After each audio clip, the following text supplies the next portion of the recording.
Be phenomenal every day.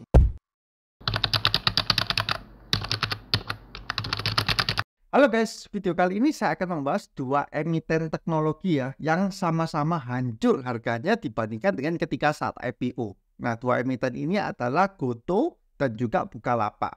Teman-teman mungkin sudah tahu bahwa Gotoh ketika IPO di harga sekitar 300-an ya, dan sekarang harga sahamnya tinggal 60-an.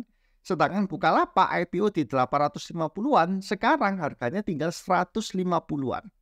Nah, yang baru rilis untuk laporan full year 2023 itu adalah Gotoh ya. Nah, teman-teman bisa lihat di sini ya bahwa di 2023 Gotoh minus 90 triliun ya guys. Dan dibandingkan 2022-nya itu dia minus 40 T. Tapi anehnya ketika Gotoh ini minus 90 triliun, malah muncul berita ini ya.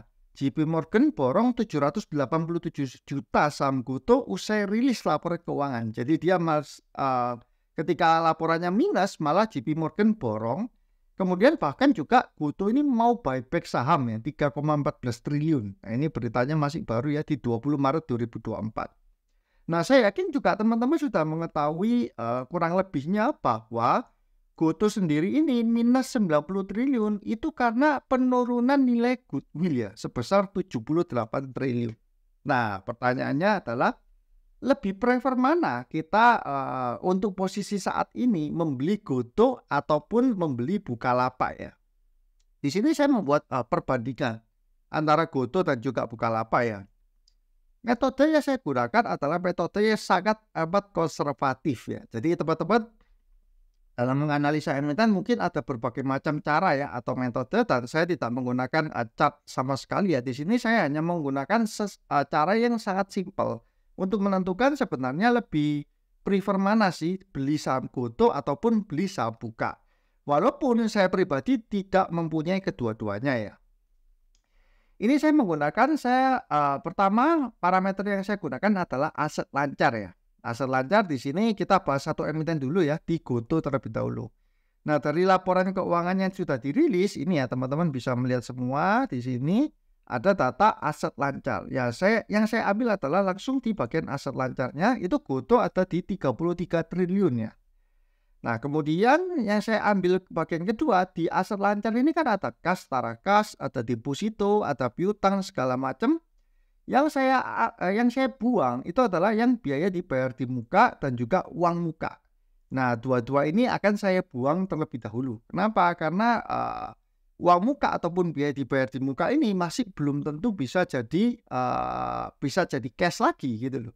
Misalkan ketika Gotoh ini melakukan DP untuk pembuatan software ya. Nah, katakanlah dia melakukan pembayaran berapa? 200 miliar. Nah, uang ini tentu sudah tidak bisa diambil lagi. Makanya saya take out dari aset lancar. Kalau aset lancar saya kurangi dengan uang muka dan biaya dibayar di muka, maka Gotoh ini dari 33,6 triliun menjadi 32 triliun. Net current asetnya. Jadi total current aset yang netnya sudah dikurangi dua ini ya. Kemudian saya kurangi dengan total liabilitasnya. Nah, total liabilitas teman-teman bisa ambil di bagian ini ya. Ini jumlah liabilitas jangka pendek maupun jangka panjangnya totalnya adalah 18,3 triliun. Nah, ini 18,3 triliun. Sehingga kalau misalkan dari net current asset 32 triliun saya kurangkan total liabilitas 18,3 triliun, maka keluar liquidation value-nya.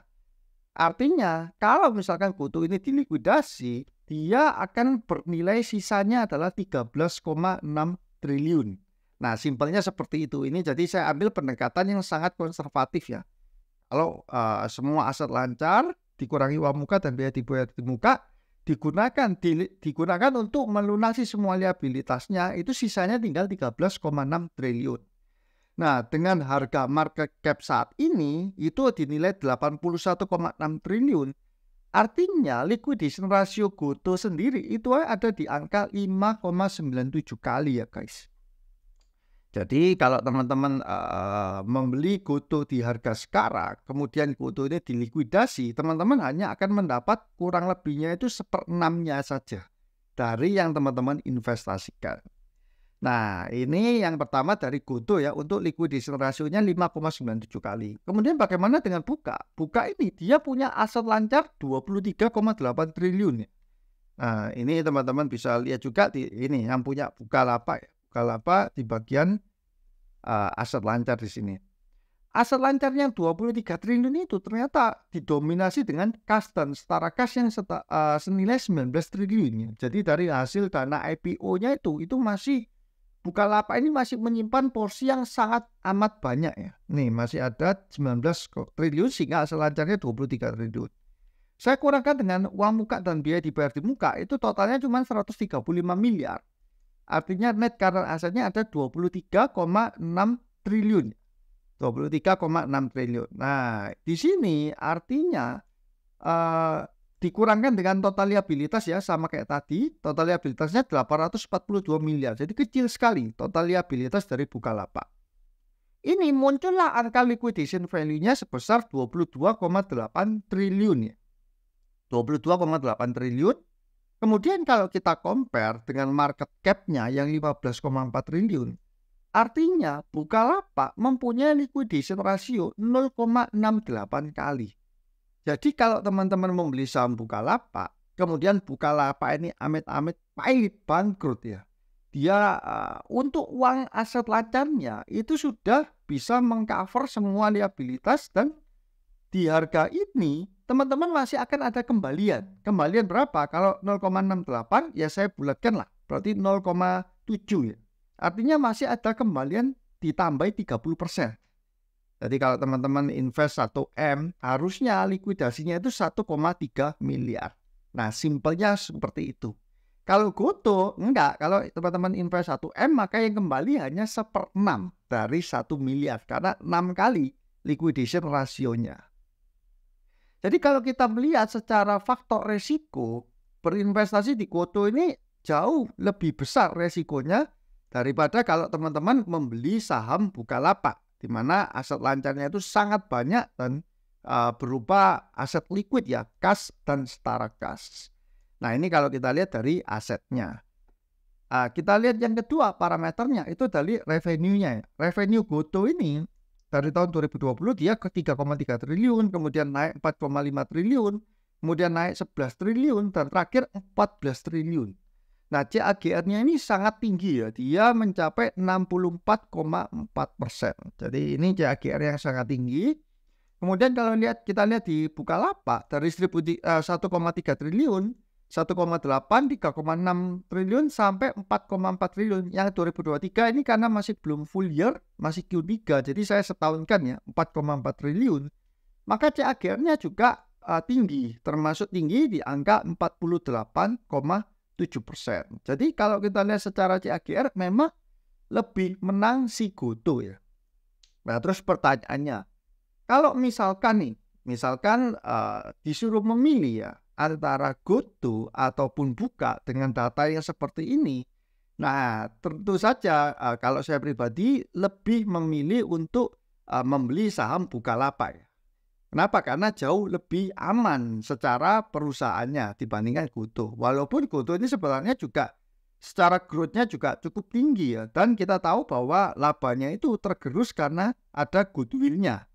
Ini ya, yang di awal video saya sempat bahas, labanya itu tergerus karena ada penurunan goodwill 78 triliun. Tahun sebelumnya cuma 11 triliun kan, di sini 78 triliun. Nah, ini yang membuat bengkak. Kalau goodwill-nya ini kita sama-sama hilangkan, maka sebenarnya labanya GoTo ini minusnya itu bukan bertambah tapi malah berkurang ya guys. Jadi itu ya, itu mungkin yang salah satu faktor yang dilihat oleh JP Morgan ya, ketika membeli saham GoTo sesudah rilis Q3-nya. Dan salah satu alasan juga bagi emiten GoTo untuk melakukan buyback. Ya, tapi kalau kita lihat di antara dua emiten seperti ini, terus terang saya pribadi lebih memilih untuk membeli saham Buka. Walaupun sampai sekarang pun saya masih belum ya.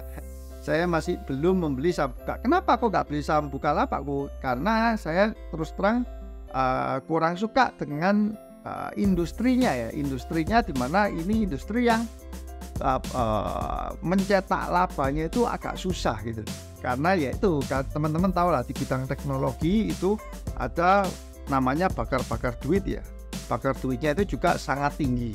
Nah, dia membesarkan value transaksinya, dia membesarkan nilai perusahaannya supaya dia bisa untuk menjual lebih tinggi lagi. Nah, itu yang saya kurang suka. Saya lebih suka untuk perusahaan-perusahaan yang memang dia cetak laba, cetak profit, cetak duit, cetak cash flow. Nah, untuk investasi jangka panjang itu saya lebih mengarah ke emiten-emiten yang seperti itu. Walaupun begitu tidak menutup kemungkinan ya bahwa banyak sekali orang-orang, atau ya nggak usah orang-orang lah, tapi rekan-rekan di sekitar saya itu yang membahas emiten teknologi ini ya, kudu buka itu. Makanya di sini saya ingin memberikan insight tentang pandangan saya terhadap dua emiten ini, baik GoTo maupun Buka. Nah, kalau teman-teman sendiri lebih prefer mana? Membeli saham GoTo atau membeli saham Buka, atau tidak membeli kedua-duanya?